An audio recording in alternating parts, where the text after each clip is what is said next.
মসজিদ, যা আরবি মাসজিদ শব্দ থেকে এসেছে, যার অর্থ প্রস্ট্রেশন বা সেজদা করার স্থান। এটি শুধু ইসলামিক উপাসনালয় নয়, বরং সমাজের শিক্ষাকেন্দ্র, ভ্রাতৃত্বের বন্ধন ও শান্তির আশ্রয়স্থল। প্রতি ৫ ওয়াক্ত একযোগে নামাজের মাধ্যমে মসজিদ মুসলমানদের ঐক্য ও সার্বিকতা নিশ্চিত করে।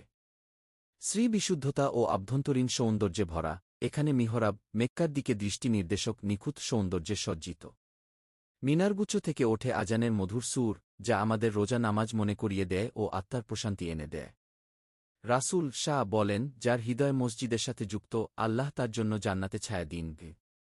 তাই মসজিদে উপস্থিতি শুধুমাত্র নামাজের জন্য নয়, এটা ভালো কাজের প্রতীক, কমিউনিটির সেবা, ইবাদাত ও মনের বিশুদ্ধতার প্রতীক।